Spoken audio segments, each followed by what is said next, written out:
دوستان قوی‌تر همنشین تو به باید تا تو را عقل و دین بیفزاید. دوست خوب یک سرمایه است، خیلی کمک آدم میکنه. این دوست خوب میتونه پدر و مادر آدم باشه. دوست خوب میتونه برادرت باشه، بزرگتر، خواهرت. بعضی بچه های کوچک سبب توبه پدرانشون شدن، باور بکن. بعضی دختر بچه ها سبب توبه مادرش شده. بعضی شاگردان سبب توبه استادشون شده. دوست خوب سبب هدایت دوستش شده. همسر خوب در زندگی واقعا یک سرمایه است. هیچ نعمتی بعد از نعمت ایمان معادل یک همسر مؤمن صالحی که همراهت باشه، همسفرت باشه، صبور باشه، تو فکرت باشه، کمکت بکنه.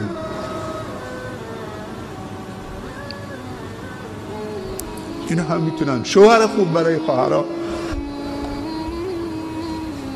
واقعا یک نعمت خوبیه. علمایی که هستن تو منطقه اگه خواهان تبدیل باید دوستانی که اراده تو رو و مکان و برنامه هایی که اراده رو از تو میگیره، تو محله نشستی همه عیاش و شرابخوار و لاتن، خود جا بجا بشون. مسجد هم نیستون دور برات، الحمدلله. حتی اگه شده اون خونه رو بفروش خونه دیگه، اگه خواهان حفظ ایمانتید و اخلاقتید و اینا برات مهمه، خیلی راحته اونجا بفروش، برو با همون یه جایی که نزدیک به برنامه های خوب باشه، مسجد فعالی باشه، دوستان خوبی باشن.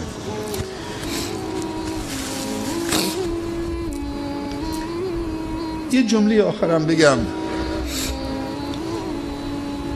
علما میگن انسان گناه میکنه بخواد یا نخواد، اما مهم گناه کردن نیست. گناه بده ولی انسان گناه میکنه. ولی بدتر از گناه 4 چیزه، اینو داشته باشید. یک، اصرار بر گناه.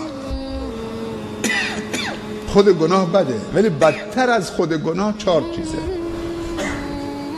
اگر اشتباه کردی به تذکر دادن دیگه اصرار نکن.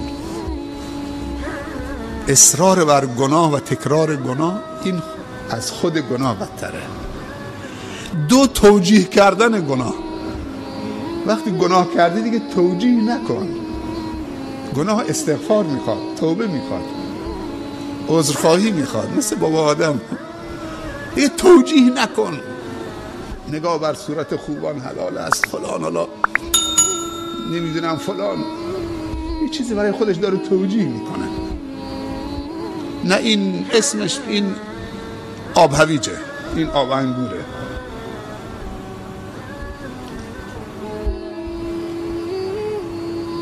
گناه انسان میدونه، پیامبر صلی الله علیه و سلم فرموده یه خارشی تو دلت ایجاد میکنه، میدونی که این گناهه، این دل بیقرار میشه.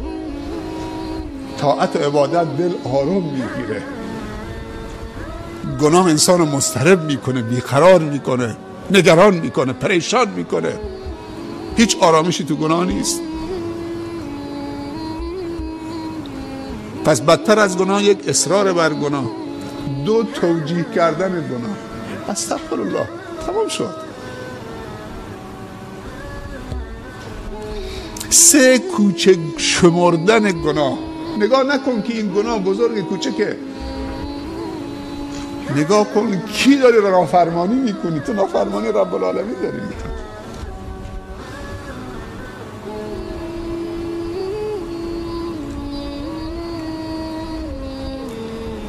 گناه هر چند که کوچک باشه کوچک نشمار. یک کم در بر بگردیم درباره ایمان صحابه بگیم. میگن صحابه رسول الله صلی الله علیه و سلم گناههای صغیری که ما انجام میدیم اونا کبیره حساب میکردن و فکر میکردن که زیر گناه اینطوری تصور میکردن که زیر یک کوه بلندی نشستن، با این گناهشون دارن کم کم زیر کوه دارن خالی میکنن، هر لحظه احتمال داره کوه بریزه رو سرشون.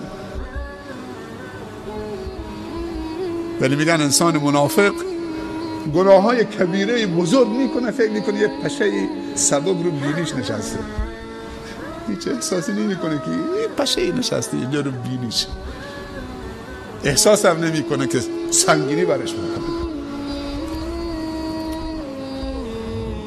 و چهارمین چیزی که بدتر از خود گناه، آشکار کردن گناه و عربده کشیدنه. چقدر بده که ستر خدا آدم بدره پاره بکنه.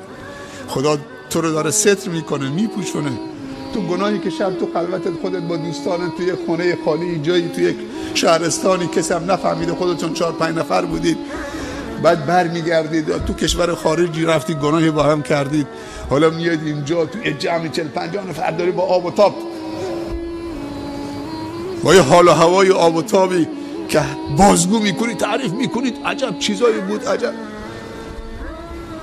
این دیگه مجاهره با گناهه، این خیلی بدتر از گناهه. اون کسی که یک گناهی کتره خودش خجول، خجالت داره میکشه، خداوند هم سترش کرده، اون امیدی هست. چقدر خداوند ما رو داره ستر میکنه. این ستر خدا، پوشش خدا رو پاره نکنیم. یه جوانی میگفت بابا مامانم رفتن مسافرت، من نرفتم، کلید دادن دست من، خانم خالی بود.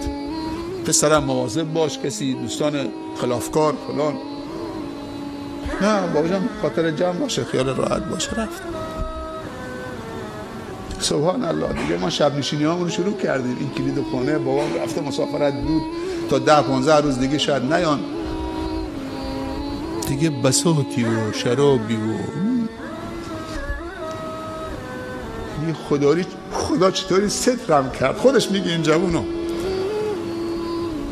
میگه دوستان رفتن، بساط جمع شد، دوستان رفتن، سبحان الله، ربع ساعت بعدش دیدم که کلید تو قفل چرخید.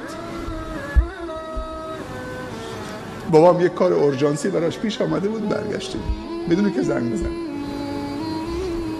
قفل چرخید، در باز شد. بابام پسرم، بله بابا.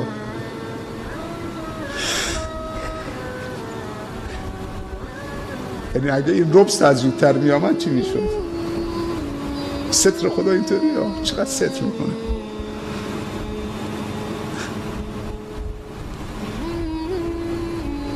یه تو خلوت یه کاری کردی دیگه نیازی نیست بازگو بکنی، تعریف بکنی با آب و تاب، خیلی خطرناکه.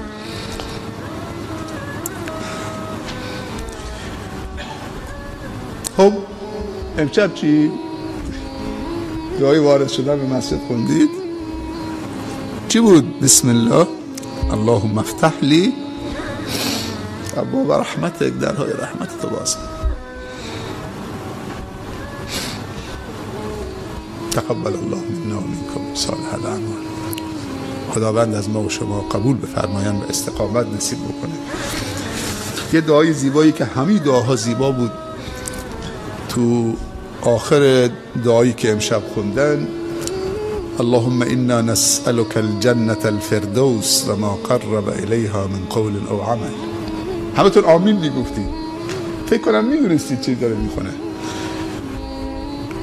و نعوذ بک من النیران و ما قرب الیها من قول او عمل. پروردگار ما از تو فردوس میطلبیم، جنت الفردوس، بهشت فردوس. پیامبر صلی الله علیه و سلم فرموده هر وقتی از خدا بهشت طلبیدید، تقاضا کردید بهشت فردوس بطلبید، اعلاترین درجه بهشت. دعا این بود ترجمهش، خدایا ما از تو بهشت فردوس میطلبیم. شما میگفتی آمینا. و گفتار و کرداری که ما رو به فردوس تو نزدیک بکند، و ما قرب الیها من قول او عمل. و پروردگار رو به تو پناه میبریم از آتش جهنم و گفتار و کرداری که ما رو به جهنم و خشم تو نزدیک بکند. خداوند آخر عاقبت ما و شما به خیر خاتمه بشه. ربنا ظلمنا انفسنا و ان لم تغفر لنا و ترحمنا لنكونن من الخاسرین.